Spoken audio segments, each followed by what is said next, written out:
Welcome, brave souls, to the chilling depths of horror and detail. Today we are going to share scary urban legends horror stories. First story, Valentine's Day urban legend. I should have known by the doe eyes and the shy smile. Jess was a pretty girl, a little nerdy and a little pudgy, but still cute. She had long dark hair, dark brown eyes, tan skin, and the biggest crush on me of any girl I had ever encountered. I should have stayed away from her, but when a guy wants what he wants, it is hard not to go along with it, especially when you just broke up with your ex-girlfriend of 2 years. I had hit a bit of a dry spell the last few months. Becky and I had been dating for 2 years, and she was like the hottest girl in school. I stupidly broke up with her 2 weeks before her 16th birthday. It wasn't smart, I know, but I couldn't take it anymore. We had started out hot and heavy our freshman year of high school. She was popular because she was hot. I was only popular because I was on the football team and she was a cheerleader.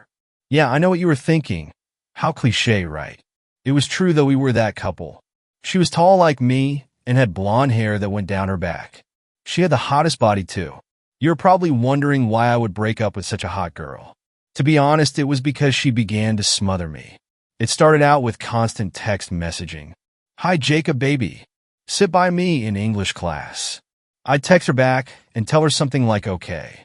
Then she'd send me some emoji with a kiss face or something. At first it was flattering because every guy in school, even seniors, wanted to bang Becky, but she only had eyes for me. As time wore on, though, so did my patience. She started insisting on doing everything with me, and if I didn't text her right back, even in the middle of the night, she would pick these stupid fights with me. She was constantly threatening to break up with me if I didn't get in line. So, I did it for her to disastrous results. It was a week before her 16th birthday, and she had this huge pool party planned just before our junior year of high school. Her parents had hired a band, rented out one of those video game trucks, and even had it catered. We got into one of our classic fights, and I snapped. I broke it off with her 5 days before the party. She was devastated, to say the least, but I didn't care. I just wanted to put Becky behind me and move on to greener pastures. That is when the night of the birthday party, which everyone I knew was attending, I chose to hang out just outside of the house in the street where a bunch of kids were congregating. I didn't have the nerve to go into the party.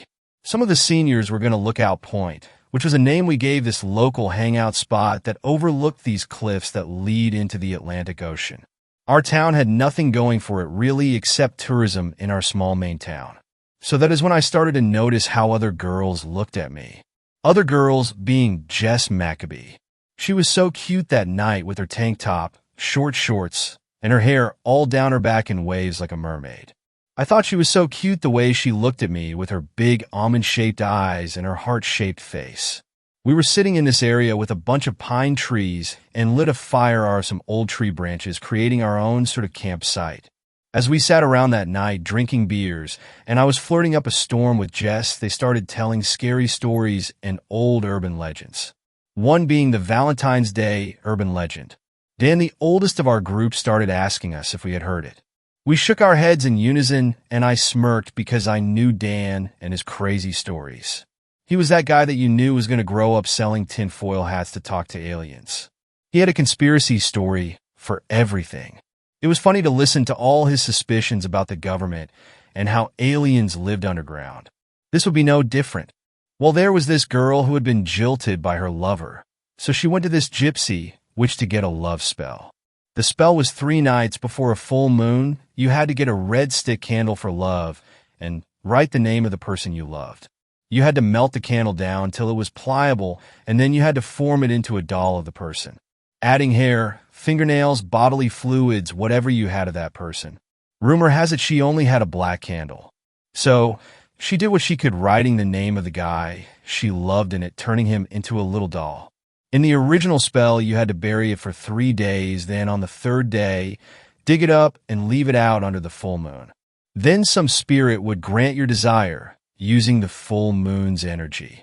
Only because she used a black candle, which represents death, her lover died, getting his head chopped off. She killed herself after he died, and when they found her, she had that doll in her hand with tape wrapped around the doll's neck. They found her on Valentine's Day. We all busted into hysterical laughter. It was typical of Dan, always telling us stupid stories. I didn't think much of it after that, and I noticed it had begun to get chilly out, and so I offered to share my blanket with Jess. One thing led to another, and we had sex that night in the back seat of my Toyota. When we finished, I took her home with the promise of calling her the next day. A promise I had not intended to keep, but when I woke up the next day to go to my job at Lowe's, I found her jacket in the back seat. I should have given it to someone the next day to give to her, but me being a stupid asshole I am, I texted her. I think I said something like, "Hey, beautiful, I have your jacket. Maybe I can bring it by later?" I got a quick text back from her, "Oh, thanks so much. I want you to know how much last night meant to me. I have liked you for a while, and it was magical." I cringed and sent her a text back, glad to be of service. It was lame, but it was the best I could come up with given the circumstances. I promised to drop off her jacket after I got off work that evening. So as the day wore on, I got a series of texts from everyone I knew telling me about how great Becky's party was the night before. I could have kicked myself because it looked like it was a kick-ass party. It was a never-ending day, and it was slow, and hardly any customers came in to shop most of the day, so my boss let me off work a little early. I texted Jess as soon as I got out of work, hoping to deliver the jacket and be on my way to the rest of my life. I got a text back from her saying she was home, I could bring it any time. When I got to Jess's house, her family was having this barbecue, and talk about awkward. Her dad greeted me at the door. "You must be Jacob. Jess has told us so much about you." I cringed, but I smiled politely. "So you want to stay for dinner?" I didn't, but I was hungry, and barbecue was enticing, I have to say. The smell of the burgers and charcoal were haunting my taste buds even from the street when I had gotten out of my car. When I walked into the house, I was greeted by an older version of Jess. She looked exactly like her mom. Her mom looked young, 42 maybe at the most. She was smoking hot too. I couldn't help staring at her breasts as he shook my hand. "Jess has told us so much about you and how you met. Come and Jacob, take a seat at the patio table. We're just getting ready for dinner. I hope you like hot dogs and burgers." "Oh my God, Mom," said Jess, rolling her eyes at her mom and looking at me. She was still cute, I had to admit it. Even cuter when she got embarrassed. Maybe I could keep this up for one more day. I ate with her family that night, and then I found myself asking her if she wanted to go somewhere and talk, which was guy code for sex. She willingly went, and we drove back to Lookout Point and did the deed again in the back seat of my car. Tacky, I know, but where else were we supposed to go? I decided I kind of liked Jess, but I wasn't sure I wanted to keep going at this pace. I felt like I was using her a bit, and it made me feel shitty about myself. I decided that for now, I would just see how it would go. It went all right, following me with her doe eyes right into my first day of algebra class. It was awkward to say the least because it had been 3 weeks since we had started sleeping together, and none of my close friends knew, which meant Becky didn't know either. I kind of wanted to keep it that way for now. That first day of class, Becky came over to me and sat down next to me with this sexy grin. I had forgotten how hot she was, and I quickly found myself forgetting about Jess. I forgot she was sitting in the back of the class watching everything Becky and I were doing and saying, "I was such a dumbass. If I could take it back now, I would, but I can't, so there it is. You live, you learn, as they say. I can't believe I am saying this to you, Jacob, but I kind of miss you. I just wish you and I could work things out and go back to the way they were. I feel bad now and realize how stupid I was too. Forgive me and have lunch with me?" she asked with her pretty smile. I wanted to, but then I felt eyes glaring at me from behind my head. "I don't know, Becky. There are some things I need to take care of first." She looked puzzled, but I knew what I meant. I had to tell Jess I was getting back together with Becky. I sent Jess a quick text. "Jess, can we talk after class? Is it about Becky?" She had texted me so quickly, but it was obvious, wasn't it? "Yeah, I guess." "Okay." So after class, I met her by the locker room, and when I looked at her eyes, I knew then I was in deep shit. She was so damn cute. "Becky wants to get back together." "Well, how does it make you feel?" "I don't know, Jess. I like you too." I meant every word. She kissed me, and that was that. I forgot Becky, and I began a relationship with Jess. Nothing is that simple, though. I didn't tell anyone I was dating Jess. I hid it from everyone, and it wasn't that there was anything I was ashamed of. I guess I just felt protective of her. If that meant I liked her then, I guess I did. I was so confused. Fate had other plans for me, though 3 months of dating in secret had taken its toll on her. And whenever she wanted to tell people, I always told her I wasn't ready to tell anyone yet. Then she got pregnant. Jess had no intentions of being a mom at 16, so she went to a clinic and I drove her. After that, things were different between myself and Jess. She wasn't the same sweet person she was before, and eventually I broke it off with her and got back with Becky. A week or so later, I was coming into school on a Monday, and that is when I started to see everyone crying in the front of the school. I parked my car and walked up to Becky, who looked horrified. "What is going on?" I asked. "You didn't see the news?" "No, why?" "Jess Maccabee killed herself over the weekend." I gulped hard and felt like the wind had just been knocked out of me. "What the fuck?" "Yeah, they said her parents found her slouched over her bed after having stabbed herself multiple times in the stomach. She was always a weird girl," said one of Becky's friends, Tracy, that up until this moment I didn't even realize was standing there. "Yeah, they found a weird wax doll in her hand wearing the same exact outfit she had on, with a giant pin in the stomach of it." "What? Are you joking?" I had asked. "No, I wish we were. How sad for her parents, but how creepy is that?" I just stood in a daze, unsure of what to do. There was a funeral a few days later, which I reluctantly attended. I didn't even bother to say anything to Jess's parents. I just went to my car alone and silently wept. I kept feeling like maybe it was my fault for breaking up with her. If I could have brought her back, I would have, but alas, that wasn't possible. That was only the beginning of this weird nightmare. About a month later or so, I was running late for football practice when I remembered I forgot my spikes in my locker.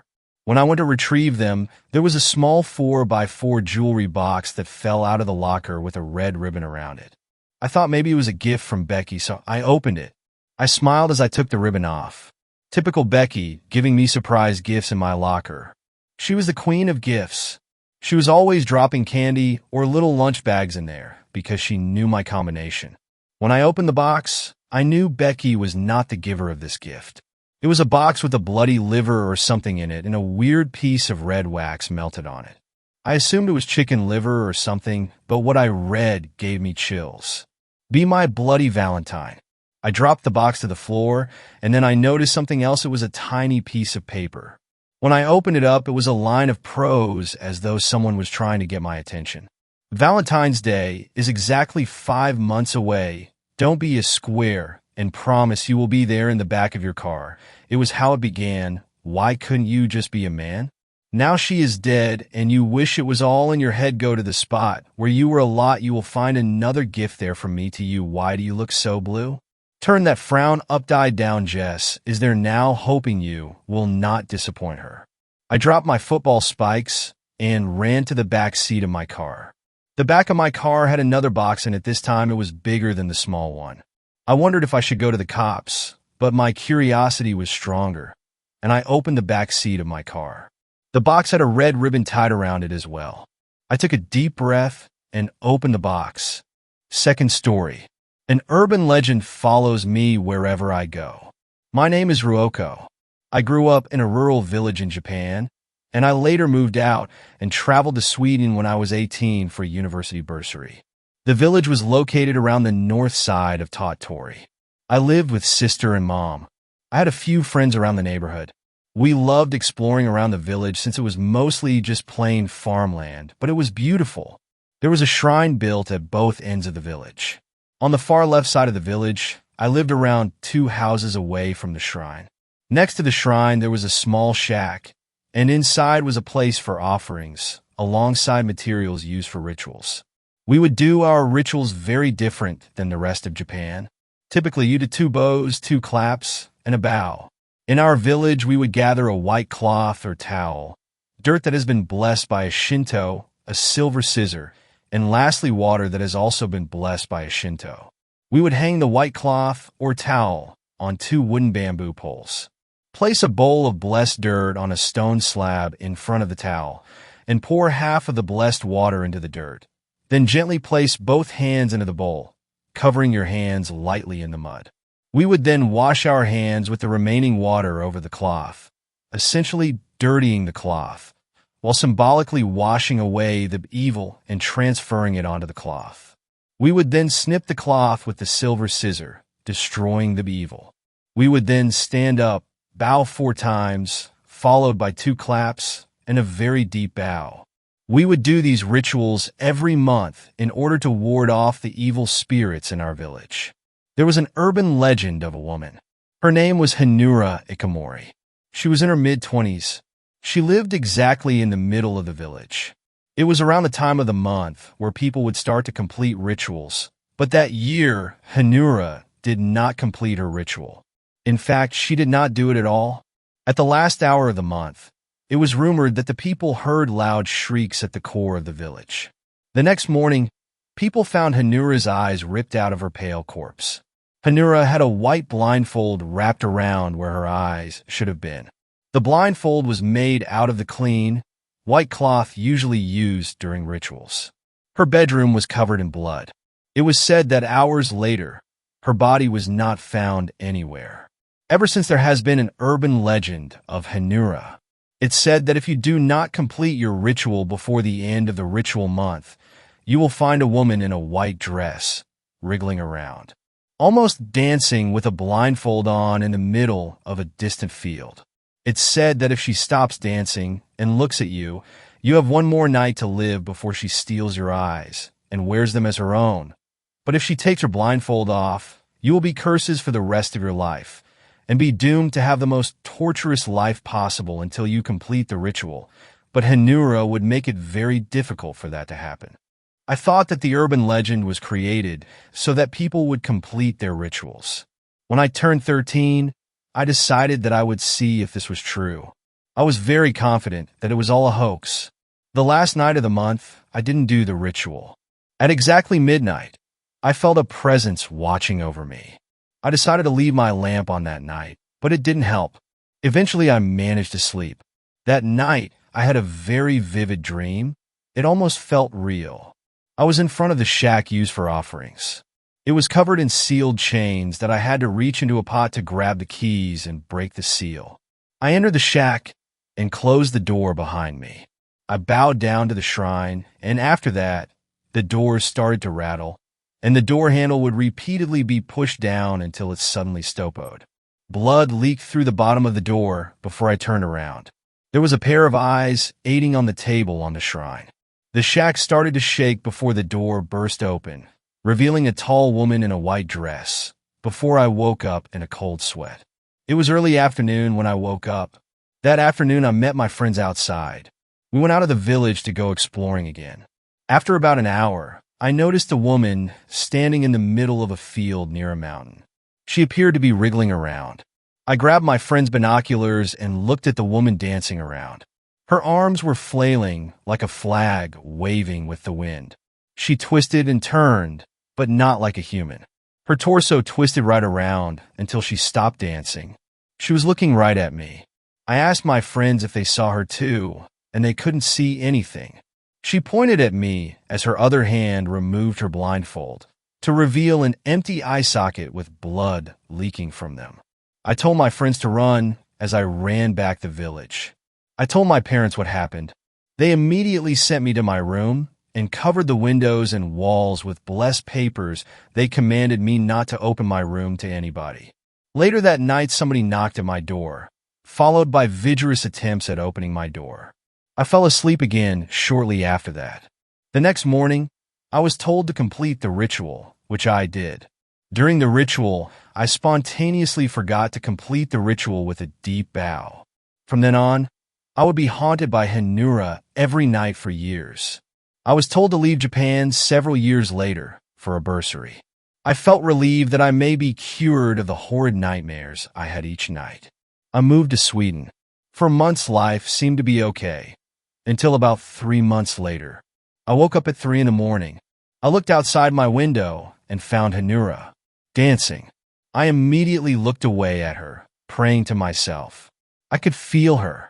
I went to sleep after that, having a dream. She was standing in my bed, staring at me with her blindfold off, but I couldn't move. That week I went to a Shinto, They commanded me to return to my village and complete the ritual, and once I did that, I'd have to live to the village's Shinto for 3 weeks before I can return to Sweden. So I did just that. I returned to Japan, and I completed the ritual. I was surrounded by a bowl of Shinto blessed salt, and Kay completed the ritual. It was not easy, though. I heard whispering while in the process of the ritual, followed by tapping, pushing, and the feeling of a presence surrounding me. After that, I loved with the Shinto for 3 weeks before I returned to Sweden. I visited the Shinto in Sweden, and he advised me to bless my house and surround every room and the house in salt for 78 days, which I did. After that, life seemed to have went back to normal. I've been having normal dreams. I've been energized and happy for the last year, until yesterday. I had a dream I was back at the shrine. It was daytime at that time, though.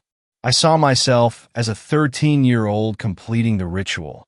Unlike when I was actually 13, I saw Hanura standing in front of the shrine.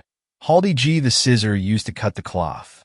When I was about to cut the cloth, she held the scissor under her blindfold. When I snipped the cloth, she snipped the blindfold. When the blindfold fell from her face, she had beautiful, light brown hazel eyes glimmering in the sunlight. She vanished, and I woke up. I felt calm when I woke up. I don't know if by chance that means she will take my eyes or she found hers, but I need somebody to tell me whether that's bad or good. Third story. My local urban legend is real. Creaking through the night, bones hang loose and free. There was a broken man, a boy who could not see, hiding in the daylight, hiding in the trees. Do not try to run from him. The boy who could not see. If a sound that you make finds his eager ears, listen for the tiptoe and stifle all your fears. He slithers down the halls, bones hang loose and free. He's coming for your eyes, the boy who could not see. As a child growing up in my hometown, it wasn't strange to hear this rhyme being constantly uttered by the kids in school. Specifically, it always seemed to be directed at me. I was born premature. Due to that, I was also born blind. And growing up in a town in which the local urban legend was an eyeless freak proved to be difficult. It wasn't strange for me to come home caked in mud and blood. Adults and parents, including my own, seemed to turn the other way when it came to situations like this. Sometimes it made me wonder who was actually blind. It didn't take me long to figure out that they could, in fact, see this, they just didn't care.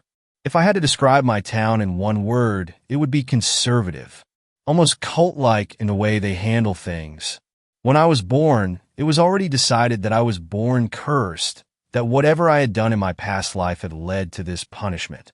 Every conversation was laced with hate or pity, and being less than 5 years old, I never understood why.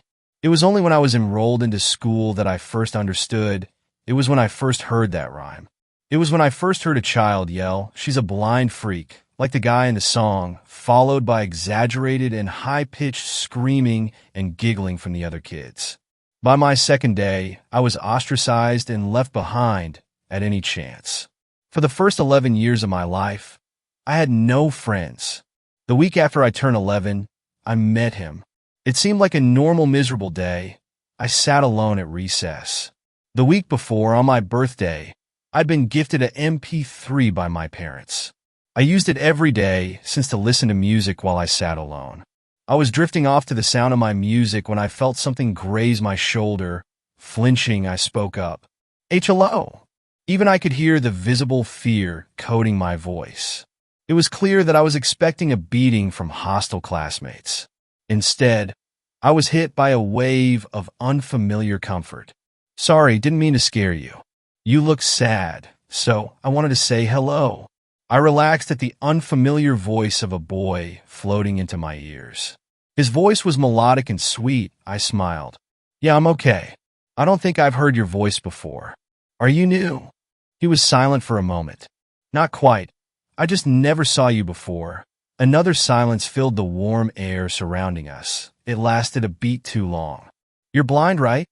I was hesitant to answer honestly, but it should have already been pretty obvious. I replied with a quick, reluctant yes. There was another moment of silence before I heard his voice speak out again. "You know the bell already rung, right? The other kids are already inside. For the first time in a while, I stopped to listen again. He was right. I couldn't hear any sounds of laughter or play coming from anywhere nearby. I must have had my music too loud to notice the bell ring. Hey, how about we go play instead? Follow my voice. I heard quick footsteps retreat as he called out again. Follow my voice. Try catch me. Hesitant about ditching, but in need of an adventure, I decided to play. I can't recall any moment in my life in which I'd had more fun than that. We laughed as I chased him, following his voice as he led me through a forest of trees for who knows how long. After we had both gotten tired, I heard him call out from somewhere high up, I guess the treetop. You didn't catch me. That's a shame. Do you want to try again tonight? Tonight? My parents would never dash. Don't tell them. He cut me off. He sounded strange, almost angry. That should have been my first warning. I was intimidated not only by his change in tone, but also by the thought that I might have just made my only friend mad. My thoughts were interrupted again by his sing-song voice. The forest looks very pretty. I bet it does. Do you want to see it? Of course, at least I wish I could. I smiled up at where I thought he was. I can show you. This caught me off guard. What do you mean? I questioned. I heard something hit the ground with a thud. The sound of bones breaking filled the silent forest. What was that? Are you okay? Fearing the worst, I called out again. I said. His sweet, soft voice had a tinge of hostility in it now, and was followed by a slow clicking noise as I heard uneven dragging and footsteps approaching me. I took a step back. Would you like me to show you? I felt something wet brush my cheek, and the feeling lingered. I backed up as the sound of cracking and dripping inched closer to me. My back hit something hard, and I cursed the fact that we were in a forest. I felt his ragged breath hit my face, and the sound of cracking as a small soft hand cupped my cheek. I doubt I'll forget that sensation. Something sharp caressed my cheek. I can give you my eyes, but in return I need new ones. Will you help me find new ones? I swore loudly and pushed him off me. I turned to run, but a calloused hand that seemed to have a few fingers too many caught me. Frantic, I spun around to pry his hand off me when I heard a sudden screech come from him as something hard swung into my face with a swift crack. Listen to me when I speak. Behave, and I'll give you a taste. The creaking grew louder, and the pain in my face throbbed. It was swollen and hot, and I could feel and smell the blood trickling out of my nose. A hand pressed itself against my cheek and fondled my wounds. I'm sorry. I'll make it better. A jolt of pain filled my face and body, but subsided as fast as it had appeared. It felt like a thick claw being poked into my swollen cheek. Suddenly, I was thrust into a world I'd never seen before.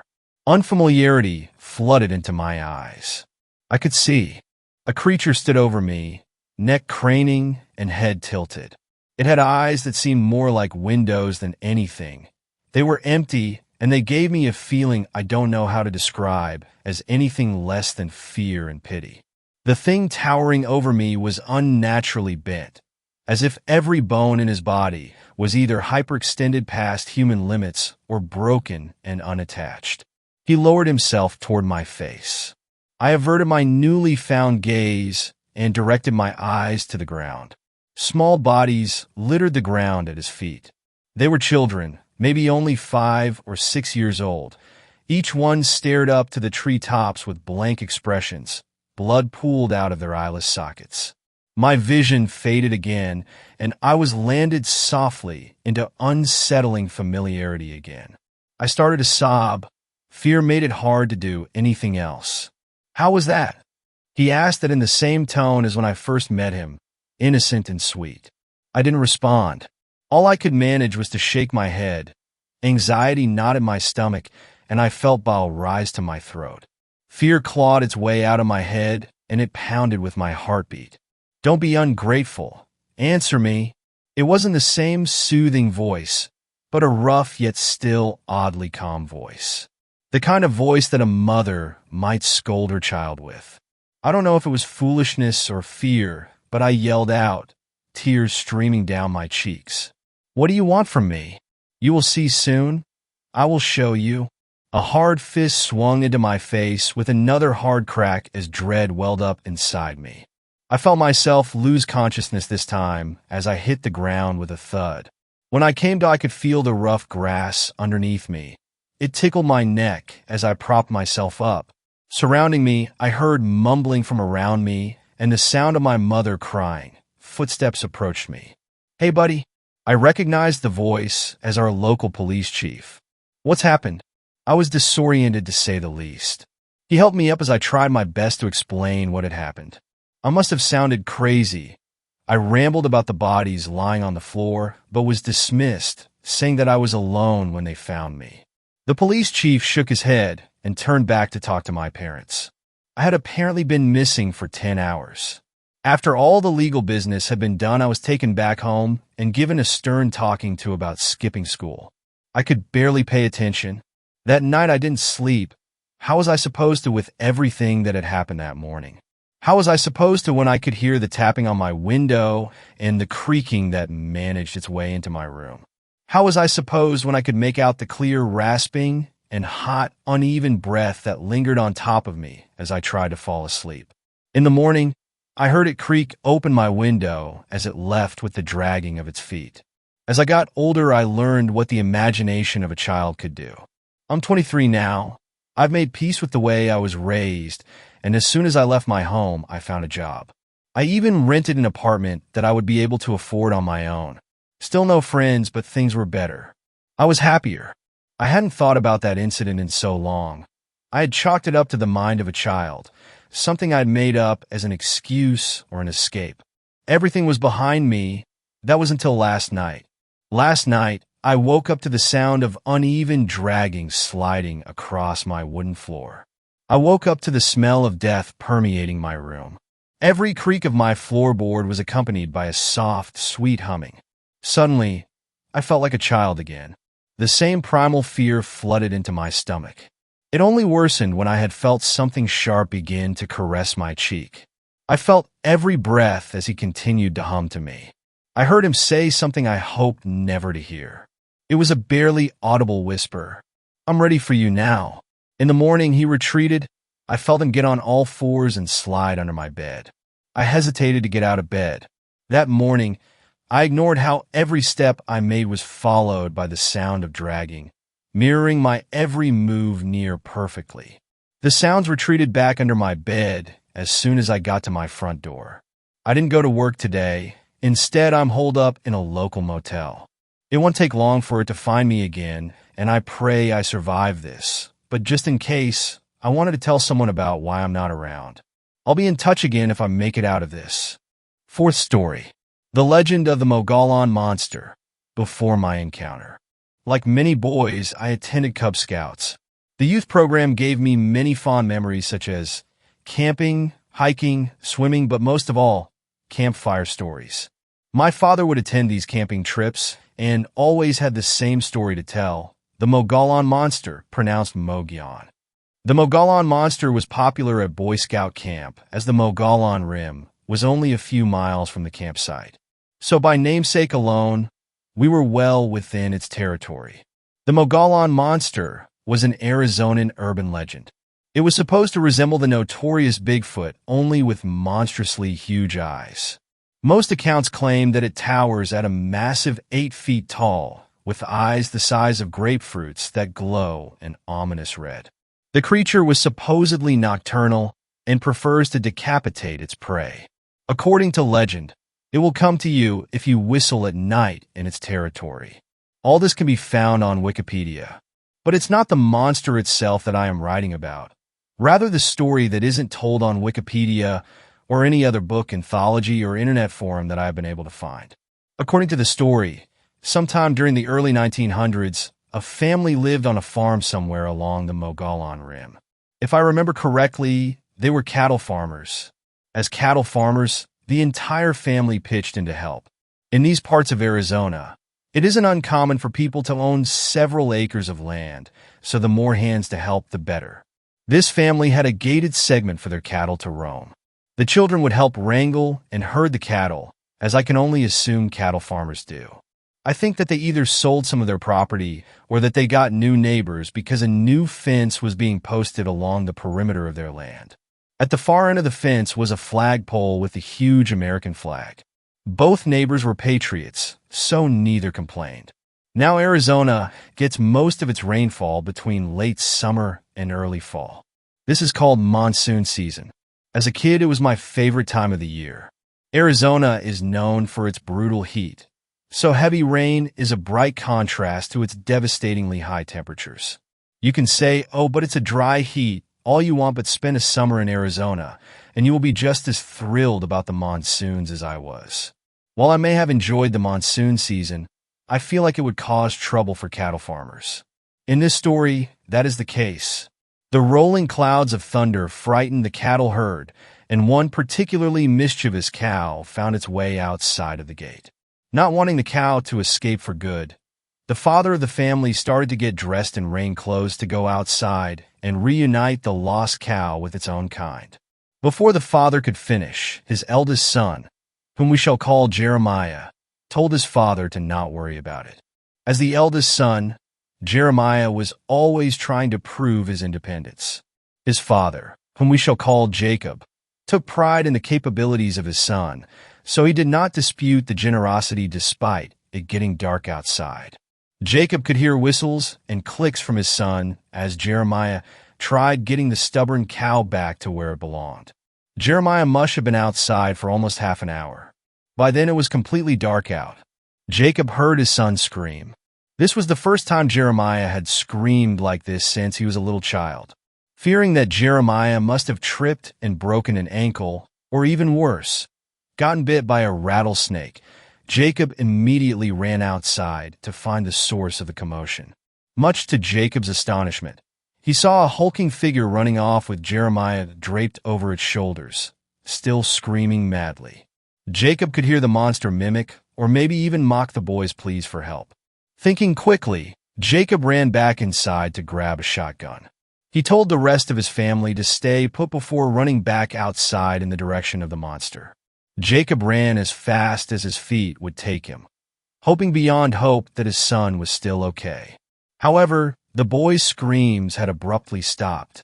Jacob's heart sank, but he wasn't going to give up that easily on his eldest son.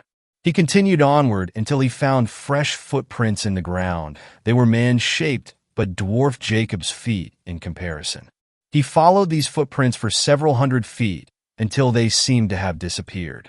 Jacob looked up from the ground and found himself face to face with yet another monster. This monster was rail-thin with large bulbous head. It stood even taller than the other monster, but not by much. Without thinking, Jacob shot the thing twice in the head. Jacob could see a splash of gore, but still the monster stood its ground, not in the slightest fazed. Knowing he wouldn't be able to defeat this beast, Jacob turned back and ran to the rest of his family. Now you might be thinking that Jacob's act of returning home was cowardly, but he had a family to protect, and there were multiple hellish creatures roaming his farm. He couldn't risk losing his wife and daughters along with his eldest son, so he gathered his remaining family together, and they spent the rest of the night in the same room. None of them slept that night. When dawn finally emerged, Jacob armed his family and told them to stay indoors. He traced the steps he made the following night until he came face to face with the slender monster. The monster wasn't a monster at all. It was Jeremiah's head shoved onto a 9-foot flagpole. His face was a mess of splattered flesh from the shotgun blasts, but it was just barely intact enough for Jacob to recognize the remnants of his son. Now I know you might be calling bullshit on this. I can't find any records of it happening, but I do have somewhat of an experience with the thing. This is just an introduction. I have seen the Mogollon Monster, but I will save that story for another day. Fifth story. The neighborhood's urban legend. Clayton Willows was my childhood neighborhood's urban legend. He rarely left his home, and when he did, he was only greeted by murmuring of those who saw him. Mr. Clayton's wife and only son had died during a fire in their home over in Ohio several years prior, and he slipped into a deep depression that soon turned him into a reclusive man. I hear he killed his son and then raped his wife. is the one phrase that Mrs. Salinda, the most disrespectful person in the area, would constantly shout out when the topic came up. Everyone knew that wasn't the case. The kids in the neighborhood, however, were more entertained by the stories and scared of the man those get stories were about. But the stories are for another time. It was during the summer in the late 80s when my baseball broke his window and sent all of the other kids running. I was the only one who stood in the road staring at the green tinted house. It wasn't in bad shape to be owned by someone who rarely shows their face outside. And even during the winter, the driveway would be shoveled clear of snow by morning. Of course, my parents, along with all of the other parents in the neighborhood, would spread gossip about Mr. Clayton.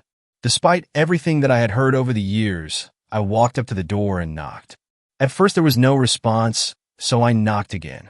This time, there was the sound of rustling and something heavy tapping on the floor in a steady rhythm. Eventually, the door opened, and there stood Mr. Clayton, baseball in hand. "I'm really sorry, Mr. Willows. I promise I didn't mean to break your window." I started shooting out excuses for why it happened with no real outcome seeming possible. I guess I expected him to grab me and toss me into some torture room, or for him to stab me to death like he did in all of the stories my friends had told me. But what happened next I hadn't expected. Mr. Clayton held the baseball out to me, and I took it nervously from his hand. He smiled at me and poked his head out through the door into the sunlight. His graying brown hair looking as if he had just woken up. He had to shield his eyes from the sunlight and looked back at me for a second. "Where are your friends, little one?" He said the words and smiled at me, waiting for an answer. "They are off." I replied with a greater deal of stuttering than I care to elaborate on. "They are scared of me, aren't they?" He looked at his feet with a look of pure defeat as he spoke. "I suppose I would be too with all those stories floating around out there." I stayed quiet. He stepped out onto the porch in front of me. "What's your name?" "Mike," I said reluctantly, and I made sure to leave off my last name. "Well, Michael, are you scared of me?" he asked, scratching his head. I thought about it for a second. This man wasn't all that scary as a matter of fact. He was pretty nice. Why was everyone so mean to him was a mystery to me at the time. "No, sir," I said after a few seconds. Good. That makes one person who knows that I'm not some crazy person."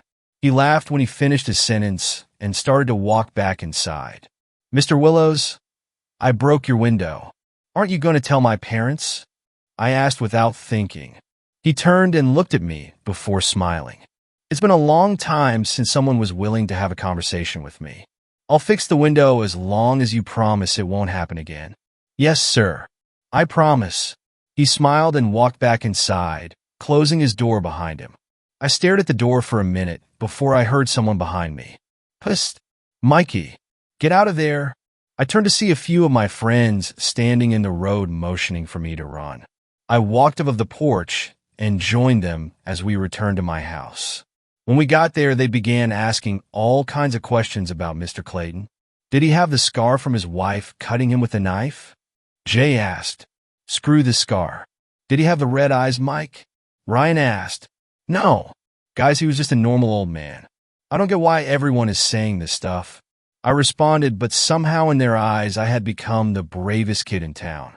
That night I couldn't help but still feel guilty about his window. I had broken a window before and knew that it would cost a lot of money to repair.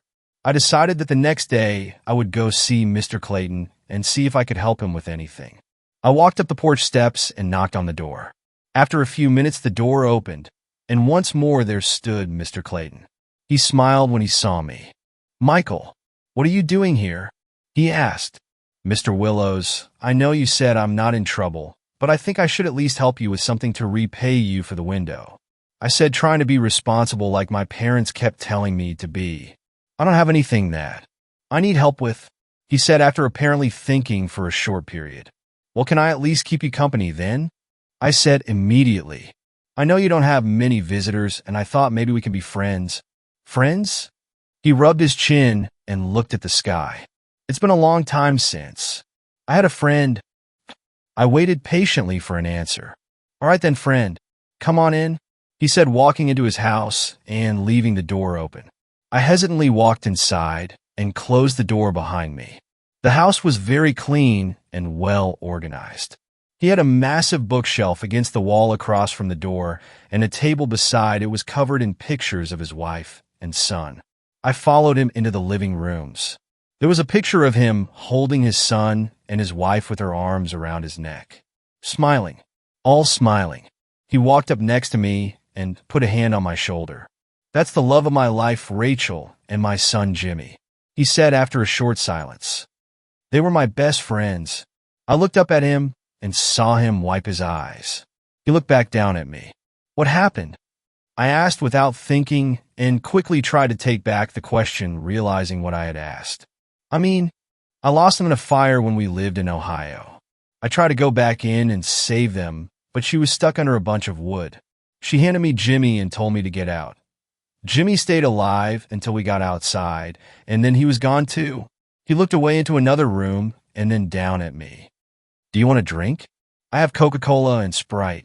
"Coke," I said, and he walked into the kitchen, leaving me alone in his living room.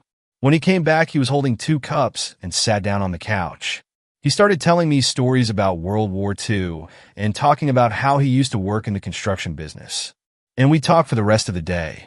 Eventually, visits to see Mr. Clayton became a daily thing. Even during the school year, I would drop by and say hi. He became one of them best friends. At the end of my senior year, he even came to my graduation. In 2003, I decided to move away from the neighborhood entirely. Mr. Clayton even gave me some money to start paying for my new apartment. I stayed in contact with him, and he continued telling me stories about his childhood, family, and the world. On December 23rd, 2007, I got a call from someone named Patricia Helms. She told me that Mr. Clayton had passed away and that my name was on his will. She asked if I could come to the old neighborhood and discuss the conditions and legal requirements to fulfill his final wishes. I got back to the neighborhood at 8:45 a.m. almost 2 days after the call. Patricia met me outside of the Mr. Clayton's old home, and we went inside of the still clean house to discuss things. After a few hours, she left handing me an envelope and telling me the house and everything in it was mine. I had never really walked around in the house before, so I figured now was the time to. I walked into the living room and put the note on the coffee table. I went into the kitchen and opened the refrigerator and found something that had me a flashback to that day in the summer when I first met Mr. Clayton. I pulled out a Coca-Cola bottle and got a cup and poured a drink. I stood looking out the window at the field next to the home where we used to play baseball and realized this was the window that the ball had broken. I continued staring out the window for a few minutes and then walked down the hallway and into one of the bedrooms. I felt strange as I walked into the room. It was full of pictures of his wife and son. There were even VHS tapes scattered around with their names and dates on them. I returned to the living room and picked up the envelope. I opened it and read the letter. Towards the end, he told me thank you for everything and signed his name. The next week, I left my hotel early and started to clean out the house. I started with his office room, and when I was going through the papers, I found it. A piece of paper that I took into the living room where the lighting was better. A newspaper article about a house that caught fire with a title that scares me. Man burns family. Under it, a picture of Mr. Clayton holding Jimmy and Rachel's arms around his neck. 6th story. Urban legend. The girl on the security camera. I'm not new to the internet, nor am I new to Reddit or any other social media. I just tend to visit, read, then go about my day. I learned in the earlier days of being online to never engage in fights online. But I do spend the majority of my time looking things up and doing lots of reading. Much of that reading isn't spent on anything supernatural. But now I'm at a loss. I'm currently working security in Center City. That's downtown Philly for people wondering. The reason I'm posting here now is that I've encountered an event that's kind of left me shook. I can't tell you exactly where this occurred because I still work there, and the last thing I need is a bunch of urban explorers coming to this place at night. Then I'd have to chase you all off, and ain't nobody got time for that. Anyway, I've looked online, and I can't find anything related to what I'm looking into. So, I'll just tell the story, and maybe you can come up with something. A few nights ago, I showed up to one of the many construction sites downtown to relieve my friend and take over for the night. My normal night duties are to check in with him, see what he has to report, which is usually nothing. Then we walk the grounds for a few minutes, and then I go to the security room to start checking the cameras. In today's world, a lot of the cameras are motion sensitive and require little monitoring, except to see things in the distance and zoom in on what may or may not be trouble. I am armed, just in case I have to scare off someone or hold them until the police arrive. But with Rona scaring the smart folks, only the idiots come out at night to places like this to explore or skateboard or something silly like that. So, on this particular night, after my friend left, I began to make my rounds and check things out.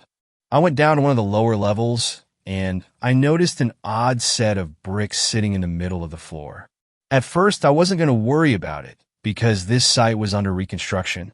But the bricks didn't match any of the bricks or mortar the construction crews were using. They were more like those red bricks down by the old city. There were about 4 of them, spaced evenly, 2 bricks on the ground, and another brick atop the other.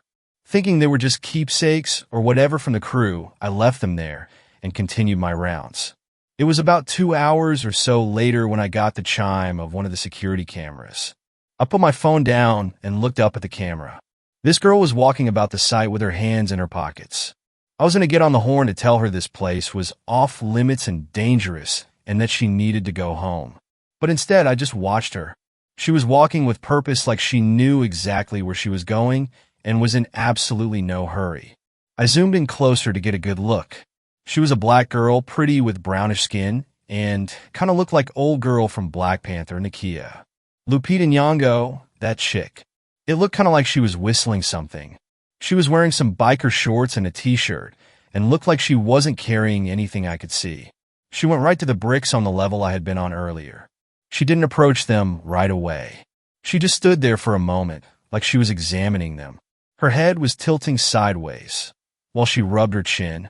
She then reached into the side pocket of her shorts and pulled out what looked like a phone. She took some pictures, walked to the side of the building, and jumped off. I hit the alarm immediately and began to dial 911 as I rushed to the site of where she jumped. As I explained to the police what happened, I ran to the site to look over the ledge to see where she'd fallen to. Jumping from this side of the site led to a straight plummet about 3 stories high. She might not have died, but she damn sure broke something. But when I got there wasn't a body. There was no blood or anything. She was just gone. I could hear the sirens, so I headed back to the booth, and that's when I noticed that there were now 8 more bricks on the pile. I'd come back later to check on that, but for now, the cops were here. Without a body to show them, they had thought maybe I had fallen asleep and thought I'd seen something. But then I remembered the cameras. I rewound the feed and watched the recording, and sure enough, there she was. The cops saw the video. They saw the girl. They saw her jump. They took a copy and told me to report anything like that to them, if she came back, or anyone else did. I watched the video hard for the rest of the night. I ain't afraid to admit I was shook. That ain't some shit you see all the time. I had forgotten about the bricks until the next day. So over the course of the next few nights, I watched as the series of bricks continued to grow. I had no idea how they were appearing. And since there were only 3 of us working these shifts, we each took turns recording the amount that would appear and let the others know. My friend told me that he and the other coworker tried to push and kick them over. They didn't budge. Neither of them had seen the girl, and since the construction was halted for a few days, we knew it wasn't the workers doing it. So on the night, something did happen. I mean, man, it was crazy.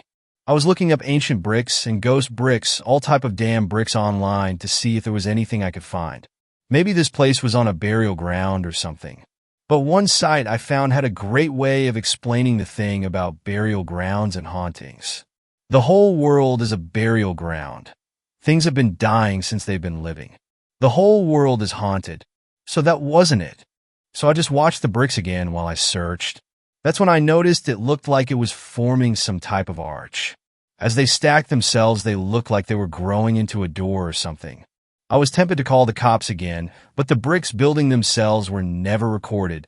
Just the movement of people ever causes the alarm. So I got the idea to look up supernatural arches and a bunch of YouTube clips about doors and passages to the other side came up. Then I realized that some crazy shit from someplace else was trying to build a door here, and it was almost finished. It had maybe 8 to 10 more bricks to go. I went to them and looked for something I could use to stop whatever the hell it was from coming over. Look, I'm an atheist, still am, but I don't know everything. I didn't know I had to stop those bricks from forming that arch. No tool I used worked, so I decided to put something between both sides to stop them from completing the arch. I took some rebar and put it in place and hoped that would be enough. I looked up the construction company's number and left a message at their emergency number. It was late, so I didn't expect anyone to show up. I just hoped the rebar would last until more. That's when I realized my up. I just completed the arch. And try to stop it, I completed the damn thing. I sat down in my chair shaking. I just watched the camera feed as I realized what I did. I was too scared to leave since I would have to walk right by that place. I took out my gun and checked the ammo. I wasn't sure what good it would be against something that could build a door from another dimension, but I had no doubt I was now on the front line. I drank my soda as my body shook, and I watched the camera, hoping nothing would happen until morning. Maybe they could blow the floor out from underneath it or something. Then I noticed the girl was back. The alert chimed. She was back again and walking normally, still whistling. This time she had on a pair of workout gloves, biker shorts, and a tight-fitting tee, and an expensive-looking pair of kicks. I watched as she approached the bricks and looked them over. She took the rebar and knocked it out of the place I had it. You cannot believe the relief I had when she did that. I had no idea who she was or why she was so into that damn thing, but I didn't feel like peeing my pants anymore. But that wasn't the end of it. She patted the bricks and then began to pace around them and do stretches and shit. Like she was getting ready for something. She knew something was going down. But what? How was she going to stop whatever was about to happen? She had no weapons and no offense. She was maybe 5'8", 5'9", about $160.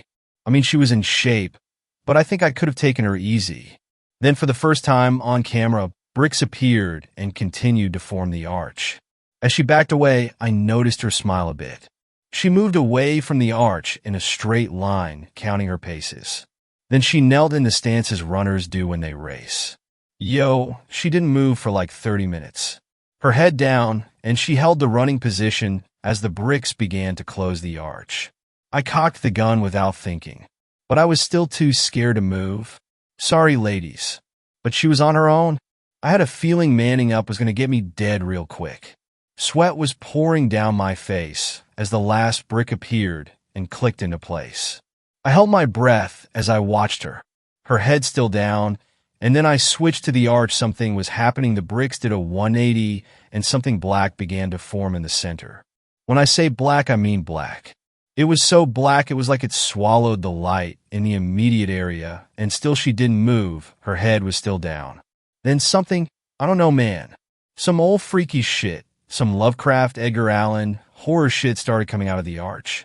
I swear I wanted to turn my head, and honestly, I don't know why I'm not insane. Must be what she did to me later. But anyway, a thing like a man mixed with a bat, made of black and gray jello with an elephant face, stepped from the arch, and it noticed her. Legit, it saw her, then homie just stopped. Whatever looked like it was in the midst of growling or yawning like a newborn, and it just stopped. Her head popped up, and I swear her eyes were on fire. Not flames coming out, but like the light fire makes. Then her skins, the veins beneath were like lava flows. Then she smiled again. I'm not even gonna lie. Demon dude scared the shit out of me. But the look in her eyes, the smile she made, and the way homie just stopped moving had me feeling bad for it. She ran at dude so quick, quick. She jumped up in a dude's face. He was at least good 7 or 8 feet tall, and her hand was glowing, and she just mugged old boy. Took him down. She smashed its head into the ground so hard I felt it in the booth. It looked like it tried to fight back, or at least it wanted to, but she sizzled its arm off. Then she took a wing. The stench was so bad. It was like burning rubber and fresh dog shit. It screamed a scream I never want to hear ever again in eternity. Ever. She stood up and looked at it, then at the arch. It mouthed something at her, but its face was so mangled and burned. but she didn't kill it. She took her finger as it tried to back away. So I just watched the bricks again while I searched. That's when I noticed it looked like it was forming some type of arch. As they stacked themselves, they looked like they were growing into a door or something. I was tempted to call the cops again, but the bricks building themselves were never recorded. Just the movement of people ever causes the alarm.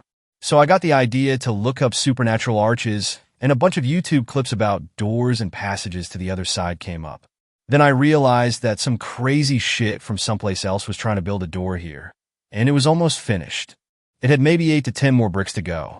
I went to them and looked for something I could use to stop whatever the hell it was from coming over. Look, I'm an atheist, still am, but I don't know everything.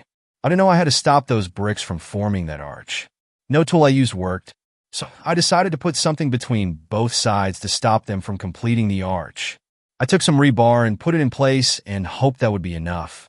I looked up the construction company's number and left a message at their emergency number. It was late, so I didn't expect anyone to show up. I just hoped the rebar would last until more. That's when I realized my up. I just completed the arch. In trying to stop it, I completed the damn thing. I sat down in my chair shaking. I just watched the camera feed as I realized what I did. I was too scared to leave since I would have to walk right by that place. I took out my gun and checked the ammo. I wasn't sure what good it would be against something that could build a door from another dimension. But I had no doubt I was now on the front line. I drank my soda as my body shook, and I watched the camera, hoping nothing would happen until morning. Maybe they could blow the floor out from underneath it or something. Then I noticed the girl was back. The alert chimed. She was back again and walking normally, still whistling. This time she had on a pair of workout gloves, biker shorts, and a tight-fitting tee, and an expensive-looking pair of kicks. I watched as she approached the bricks and looked them over. She took the rebar and knocked it out of the place I had it. You cannot believe the relief I had when she did that. I had no idea who she was or why she was so into that damn thing. But I didn't feel like peeing my pants anymore. But that wasn't the end of it. She patted the bricks and then began to pace around them and do stretches and shit. Like she was getting ready for something. She knew something was going down. But what? How was she going to stop whatever was about to happen? She had no weapons and no offense. She was maybe 5'8", 5'9", about $160. I mean, she was in shape, but I think I could have taken her easy. Then for the first time, on camera, bricks appeared and continued to form the arch. As she backed away, I noticed her smile a bit. She moved away from the arch in a straight line, counting her paces. Then she knelt in the stances runners do when they race. Yo, she didn't move for like 30 minutes. Her head down, and she held the running position as the bricks began to close the arch. I cocked the gun without thinking. But I was still too scared to move. Sorry, ladies. But she was on her own. I had a feeling manning up was going to get me dead real quick. Sweat was pouring down my face as the last brick appeared and clicked into place. I held my breath as I watched her, her head still down, and then I switched to the arch. Something was happening. The bricks did a 180, and something black began to form in the center. When I say black, I mean black. It was so black it was like it swallowed the light in the immediate area, and still she didn't move. Her head was still down. Then something, I don't know, man, some old freaky shit, some Lovecraft, Edgar Allan, horror shit started coming out of the arch. I swear I wanted to turn my head, and honestly, I don't know why I'm not insane. Must be what she did to me later. But anyway, a thing like a man, mixed with a bat, made of black and gray jello with an elephant face, stepped from the arch, and it noticed her. Legit, it saw her, then homie just stopped. Whatever looked like it was in the midst of growling or yawning like a newborn, and it just stopped. Her head popped up, and I swear her eyes were on fire. Not flames coming out, but like the light fire makes. Then her skins, the veins beneath were like lava flows. Then she smiled again. I'm not even gonna lie. Demon dude scared the shit out of me. But the look in her eyes, the smile she made, and the way homie just stopped moving had me feeling bad for it. She ran at dude so quick. She jumped up into dude's face. He was at least good 7 or 8 feet tall, and her hand was glowing, and she just mugged old boy. Took him down. She smashed its head into the ground so hard I felt it in the booth. It looked like it tried to fight back, or at least it wanted to, but she sizzled its arm off. Then she took a wing. The stench was so bad. It was like burning rubber and fresh dog shit. It screamed a scream I never want to hear ever again in eternity. I mean ever. She stood up and looked at it, then at the arch. It mouthed something at her, but its face was so mangled and burned. But she didn't kill it. She took her finger as it tried to back away. Seventh story. The Red Elevator. Every college/university has their own urban legend, and they all seem to be pretty similar. Even in Bangkok, Thailand, where I had studied, we heard about a slightly different version of Bloody Mary. However, the university I studied in did have its own unique urban legend, which is tied to a true historical event, and I thought it would be cool to share it here. I will not share the name of the university, though, but you could easily do a quick Google search, and I'm sure you would find it. Back in 1876, there was an attack by Thai state forces and far-right paramilitaries on student protesters on the campus. The protests were due to students from various universities around Thailand being displeased with the return of former military dictator to Thailand from Singapore. Just before dawn on October 6th, the attack on the student protesters began and continued until noon. To this day, the number of casualties remains in dispute between the Thai government and survivors of the massacre. According to the government, 46 died in the killings, with 167 wounded and 3,000 arrested. Many survivors claim that the death toll was well over 100. Many students attempted to escape by cramming themselves into a single elevator and stopping it in between floors in order to avoid the shootings. One elevator was not so lucky because as students were frantically trying to get in and get the door closed, the military had reached them and opened fire before they could. It was literally shooting fish in a barrel.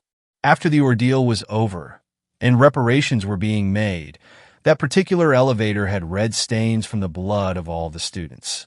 The university decided the only way they could take care of those stains cost-effectively was to paint the whole elevator red. Now imagine being in that elevator all alone, knowing what had happened, trying to differentiate between the blood stains and the paint color. As the legend goes, your elevator would get stuck in between floors, and sounds of gunshots and screams of the dying students would fill the elevator. You would be faced with the spirits of students and would have no way of escape. With Thai people wholeheartedly believing in spirits, no student ever dared use that elevator anymore. But you can't kill curiosity.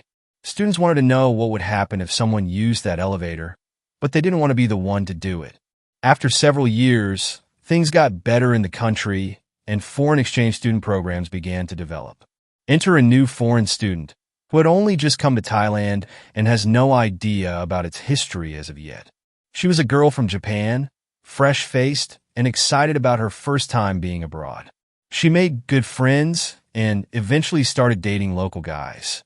One of the guys, being mischievous, had suggested that they go walk around the university campus late in the evening. He intentionally walked in the direction that would lead them to the elevator. He had convinced the girl to hang out on the roofs of the university building and casually proceeded towards the red elevator. The elevator door creaks open and they both step inside. But as the doors begin to close, the boy jumps out and says he'll race her to the top by using the stairs. The last thing he sees as the door closes is the Japanese girl giving a stereotypical Asian giggle and waving bye to him. As the boy raced to the top floor by stairs, he knew there was no way he would beat her in the elevator, but he hurried as fast as he could anyways. He really wanted to know what she would experience if she does experience anything, that is. He reached the top floor and was surprised not to see her waiting outside the elevator for him. He walked towards the red door of the elevator, checking to see what floor it is on. He notices the elevator says 3, but it is no longer moving. He looks around to make sure that his new foreign girlfriend is nowhere to be found. He knew he had to press the call elevator button, his hands trembling as he does. The red elevator reaches the top floor, and the doors open. He sees the young Japanese girl sitting down, with her head pressed to her knees, and she was muttering something he couldn't make out. He calls her name softly, but she doesn't respond. He tries a little louder, with his hand still on the call elevator button, to keep the doors open. No response. He tries a third time, again louder to make sure she hears him without a doubt. The girl lifts her head, her eyes and facial expression completely blank, and just repeatedly muttering, "Down with the dictatorship" in Thai. He didn't think she knew Thai that well. He is unable to lock eyes with her, as she is in a state of total shock, so he leans forward to tap her with his other hand. As soon as his skin makes contact with hers, she looks straight at him and this time yells, "Down with the dictatorship," as she jumps up and sprints past him, through the door to roof, and jumps straight off. No one really knows what happened to the boy. Some say he went to jail because no one believed his story and that he must have pushed her off. The media doesn't really cover the story either, because it seemed like your everyday, ordinary murder case. That red elevator is still there, and no student dares to use it till this day. 8th story. My hometown had an urban legend. I've met him. Grandma, why can't we ever go in the woods? I was 6 years old when I asked that question. My parents had always told me to stay away from the woods, and whenever I asked them why, they always avoided the question. I was curious. My grandmother turned to look at me. Even at such a young age, I realized the expression on her face was somehow off. Well, because of the man in white, she noticed my confused expression. "Your parents have never told you about him?" I shook my head. "You see, he's kind of like a demon. He's very beautiful, and he uses that beauty to lure you further and further into the woods. But when you're really deep in the woods, he shows you just how ugly he truly is. And then he kills you." "W, what does he look like?" "From what I remember, he looks just like a regular man. He's a bit short. He has short black hair and pale skin. What if I go in the woods and run away as soon as I see him?" "You can't. He's so beautiful that you can't help but follow him." I was getting frightened at this point. She must have noticed that because she smiled and changed the subject. It has been 20 years since that conversation, yet I still can't stop thinking about it. I hate to admit it, but it still scares me a little. Maybe it was the way my grandmother seemed so frightened, so vulnerable as she was saying it. I had never seen her like that before. But no matter how much it scared me, it was nothing more than an urban legend. That's what I thought.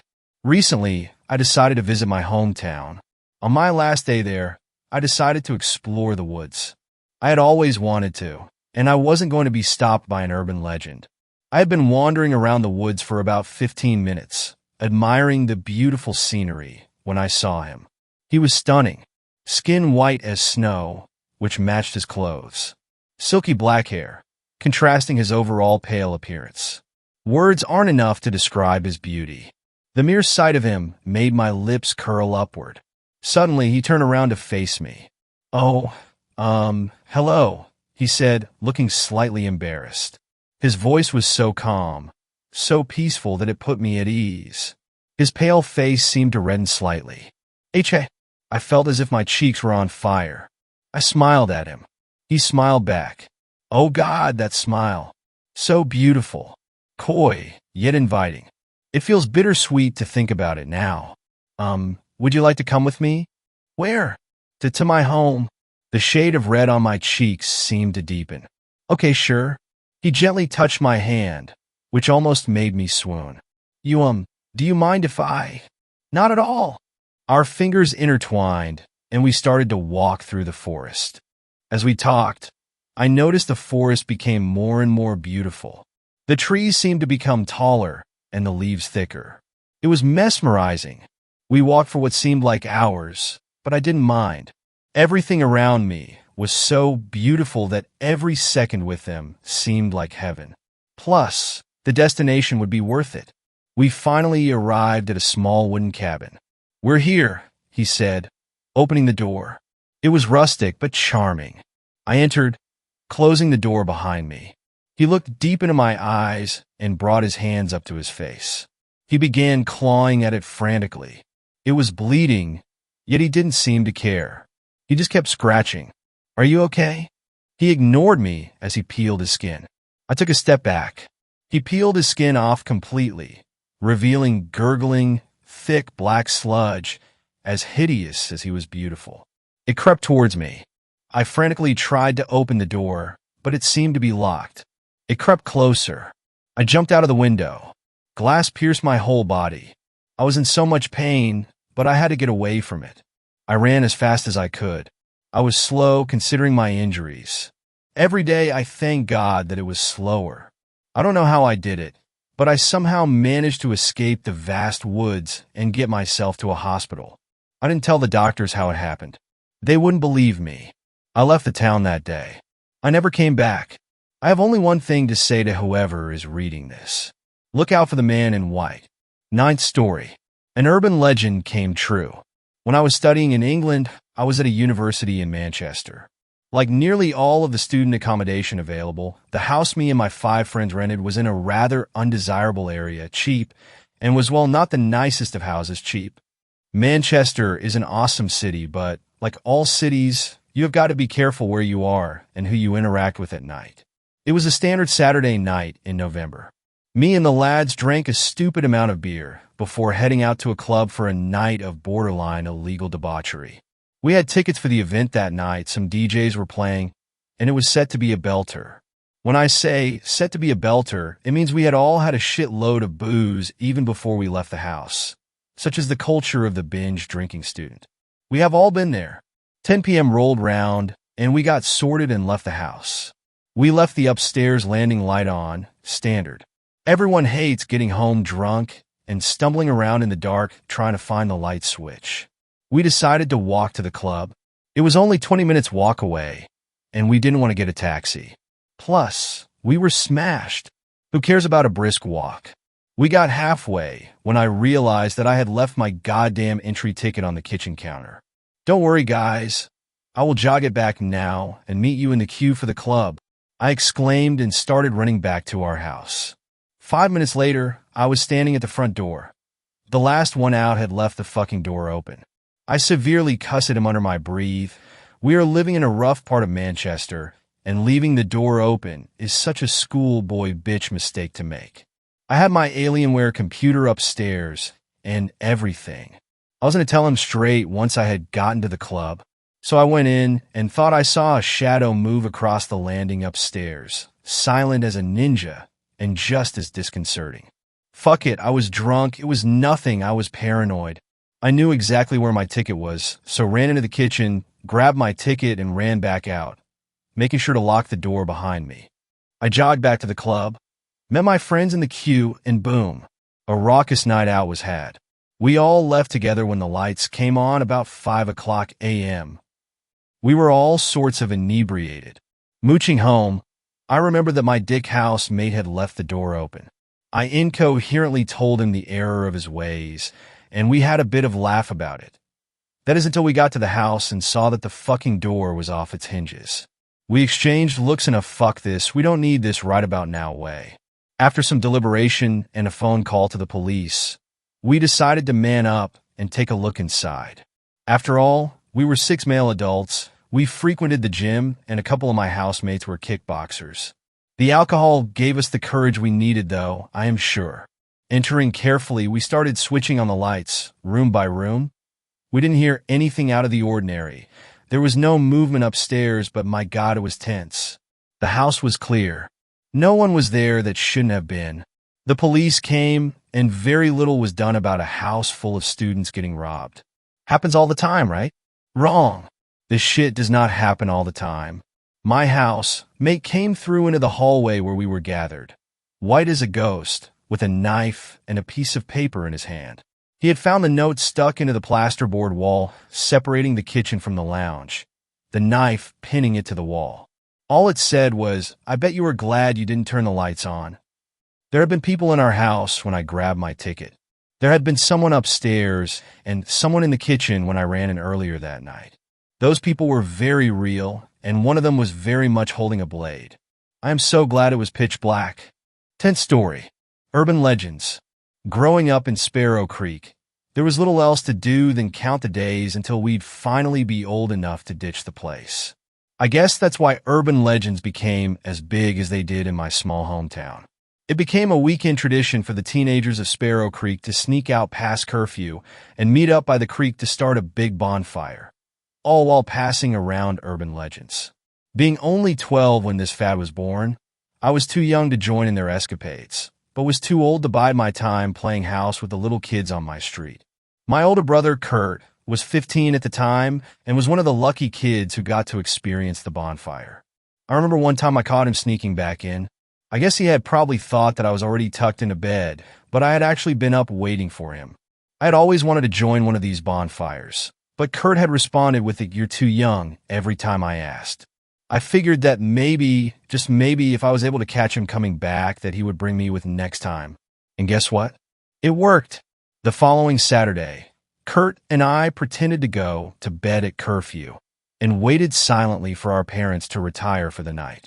Once he was sure that we wouldn't be caught, Kurt crept into my room and had me follow him out to the living room. I kept watch as Kurt quietly pried open the window and crawled out. When he was outside, he called in for me to hurry up. This was the moment I had been waiting for forever, yet I hesitated. I was never one to be scared of the dark or the monsters that hid in it, but something about the inky black sky mixed with my inability to hear even an animal was too much for me. "Hurry up, dweeb, or I'm leaving." Kurt had threatened me. I made my decision quickly. I knew I might not have had the chance to do this ever again, so I slipped out the window. Kurt clicked on a heavy industrial flashlight and swung the beam of light to the woods by our backyard. A shiver went down my spine when I figured out that he meant we would have to go through the woods. I had always been warned that nothing good could come out of going in there, and I wasn't about to test my luck. "Hey, Kurt, I don't think we should go this way." I tried to convince him that we'd be better off taking the road, but he wouldn't hear it. "Shut up, Mandy. Don't be dumb. If we took the road, we wouldn't make it in time," my brother said, already beginning to walk through the woods. I reluctantly followed.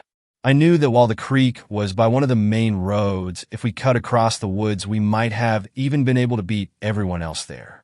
As we walked, my fear only grew. Every little snap of a twig made me jump. I thought I was seeing things that weren't really there. However, seeing Kurt's calm form helped me march through. By the time we reached the fire site, I was so jumpy that I didn't know if I'd be able to sit through an entire hour or two of listening to scary stories. Kurt and I walked over to a log that we would use to sit on, and we began setting our stuff down when I heard a loud snap behind me. I felt my breath catch in my throat and wheeled around only to end up pointing the beam of my flashlight into Kyle's eye. Kyle was my brother's best friend, and he was just as mean as Kurt. I knew they would both be trying to scare the living hell out of me that night, and the fact that I just temporarily blinded him probably wasn't going to help my case. "Watch it, loser!" Kyle shouted and knocked my flashlight out of my hand. I watched in terror as the light broke, and my brother and Kyle just laughed. "Why did you bring your sister, dude?" Kyle asked Kurt. He sighed and punched my arm. "She caught me coming back home last weekend and threatened to tell our mom if I didn't bring her with." He explained this to Kyle, and both glared at me. "Listen, dork, if you screw this night up, they'll never find you all the way out here. Understand?" Kurt asked. I gulped and nodded my head, going to sit on our log. Before long, more and more of Kurt's friends began to trickle in. Once everyone was there and settled, the ritual began. It started with a story about a little girl that was consumed by a haunted forest and became progressively more scary. The story I remember the most is the one that directly impacted me. The laughter and joy slowly subsided as Stephanie Adams cleared her throat to begin her tale. Stephanie had always been known as a master narrator, and she had surprisingly very realistic-sounding stories. Okay, everyone. All your stories have been good so far, but have they been true? Because mine is, and I guarantee it'll make you all run home screaming," Stephanie announced. I tensed and grabbed Kurt's arm, but he just laughed and pushed me away, not taking his eyes off of Stephanie. When she had everyone's attention, Stephanie proceeded to tell a story about a homicidal maniac that had made his way into our town. According to her, he laid in wait in dark places, much like our forest, for teens and little kids who were by themselves. He was known for his signature of faking an owl call.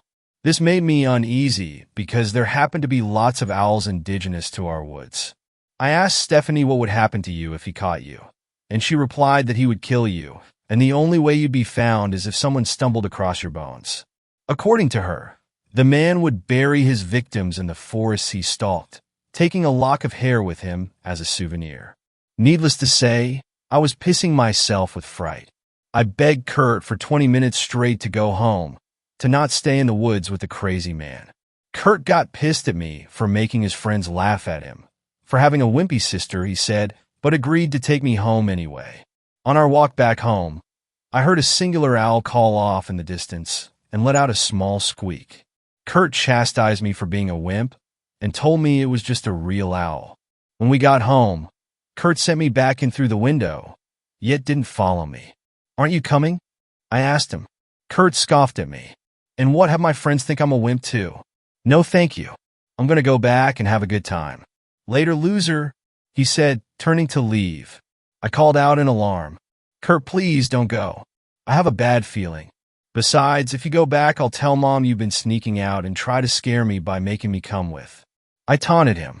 Kurt was angry, I could tell, but not angry enough to risk being caught. He came back inside, and we went to bed. The next morning, we got the phone call. Kyle and the others' bodies were stumbled upon by a jogger, and each were missing a lock of hair. Kyle was the first to be found. Then everyone else was discovered within a close range to him.